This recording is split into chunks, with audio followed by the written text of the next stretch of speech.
Welcome back to the channel. We are with Maintain Me Senior Services, and I am Chelsea. I'm Morgan. And today we're going to be talking about what is long-term care insurance and how do I use it. So a lot of times what we will see is people do not know if they have long-term care insurance. And so a lot of people will call us and we'll ask this question and they're like, well, what is that? So that's exactly what this video is today. We're going to casually kind of go over a little bit about what we know about it and how we've helped build that into some of our programs with helping people get kind of connected to their benefit, really. So what is long-term care insurance?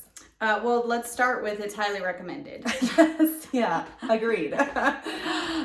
So long-term care insurance is an insurance basically that you can purchase. Sometimes it's like a life insurance policy where you will have to have a medical exam to qualify for a certain level of insurance in the future. Then you pay a monthly premium. And then when you need help with activities of daily living, which is your dressing, grooming, bathing, transferring, eating, medications. I think we got them. That's not what this is about. But anyway, when you need help with those 2 out of 6 activities of daily living, then you're officially in a space where you could potentially qualify to use your benefit. So that benefit covers the care, not medical care, right? Help with your activities of daily living only. That's a big piece of this. And you can use that benefit to pay for that care. Yeah, so the reason people don't always know that they have it is because they have their insurance, their medical insurance, and this is a whole separate thing for their long-term care needs. So if there's actually a statistic that 70% of 65 and plus adults will need long-term care at some point. And so 70% is a lot. That's a lot. It's That's almost all of us, people. Yeah. And the best thing, I'll tell you right now, being consultants in, senior care, one of the best things is somebody not knowing that they signed up for long-term care insurance a long, long time ago. It sounded great at the time. It was really affordable. And they're like, oh yeah, okay. But then you don't use it for a long period of time and you don't know you have it. And so they're like, well, I kind of feel like I signed up for something like that one time. And we're like, okay, well, we need to find out. Yeah. We got to go through all the papers. We got to find any kind of handout that you have on that, whatever we need to do to find out if you have long-term care insurance. Because what we've seen with our clients is if you signed up a long time ago, they are the best benefits. Like sometimes paying for a large portion of aging in place, whether it's in assisted living or at home.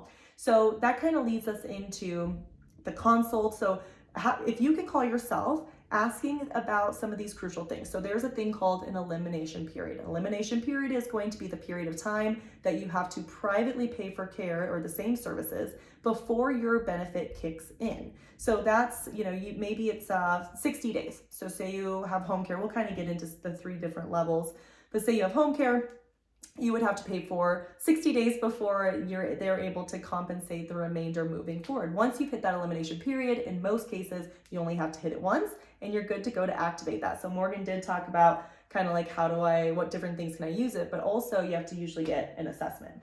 Yeah, you have to start your claim first. So just like when you get in an accident and you need to file a claim. So you call up your long-term care insurance to start that claim. They will send out forms, and know that if you're not the power of attorney for an individual and you're calling on this, they're not going to talk to you until you have a copy of power of attorney into their hands. Or you're with the person. Or you're with the person. Yeah, even then they're still, depending upon who it is that you're calling, depending upon the provider, they can be sticklers about that too. So make sure you have a copy of that power of attorney handy. Start the claim by calling. Yes. They will send you information, and then like Chelsea just said, they will do an assessment. They want to come out and see what's going on. Do you actually need the help that you need? And the answer to that is not, oh no, I do everything fine by myself, because you wouldn't be calling. Right. There's got to be something that you are needing help with. So anytime, if you have trouble getting out of bed in the morning, on some mornings, you want to provide yourself with the care that you need for all the time. So that means you would qualify. So you want to tell them what you need help with and be very transparent and honest. Yeah, and then that, whether the elimination period has started or not, you want to do that claim as soon as possible, because you want to make sure that during that time they know that you're paying for that care. Any care that you have, save receipts of that. Sometimes they can look at that you've already been paying for it, things like that. Home health, if you're on home health after a fall, home health can usually qualify as a start of care. Yes. So that kind of leads us into the benefits part. So after you've started the claim and you've been kind of, I guess, like deemed appropriate for your long-term care insurance, then you've gone through your elimination period and they start compensating you for care. So there are several different areas that they will allow you to use long-term care insurance. The most common is going to be home care, people coming to your home and taking care of you with those daily needs, and then assisted living, and then nursing home. Those are the most common three that we see long-term care insurance being kind of built for.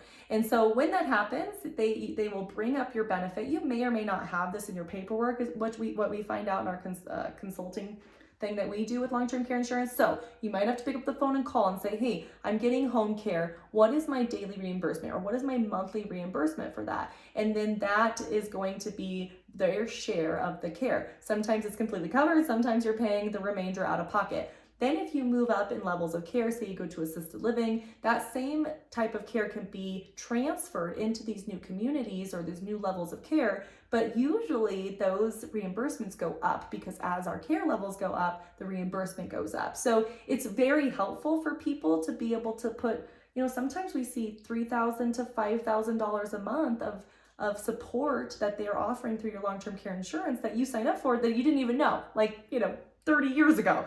So it's definitely worth investigating, trying to figure out, diving in there, because once you do have it set up, it actually runs very smoothly. The assisted living has a portion they have to fill out to keep it going. You get reimbursed when you pay them. So it is a really beautiful program. Yeah, definitely. And one important piece, so, to eliminate fraud or to mitigate fraud, the companies providing the care to you will have to submit a care plan. Chelsea alluded to this, the assisted living, the home care. They want to know what care you're receiving. So that assisted living, we just had this happen. You have to certify your license. You have to put the address that you're providing the care in, and then you need to provide the name of the person you're providing the care for and highlight what you're doing for that person, which is usually the care plan. Yeah, absolutely. Okay, what else? Are those the big ones? Those are the big ones. I mean, oftentimes you may not know, but a lot of times you do, because you're paying a monthly premium. It goes up. You see the increases. You will see increases in your monthly premium over time, just like you do in your gas bill and everything else. So don't let that deter you. And if you've been paying on a long-term care insurance for 30 years, and it's starting to get a little more expensive as you're getting closer to it, don't stop cancel it. paying. Don't cancel. Keep your policy going. You will pay threefold the amount of money that comes out of that, that monthly. If you consider that assisted living memory care especially is close to $10,000 a month, even if your premium is close to $500 a month, pay it anyway. It's totally worth it. Yeah. So if you have any questions about long-term care insurance, please let us know. We do a long-term care insurance consult where we just we teach you different terms, kind of help you through the process of getting enrolled, maybe even sitting side by side with you while we're on the phone with a rep and trying to understand and document or collect documents from them so that we can pre-plan for your life, and just so you're educated on what you've paid into and that you can get additional help as you age. So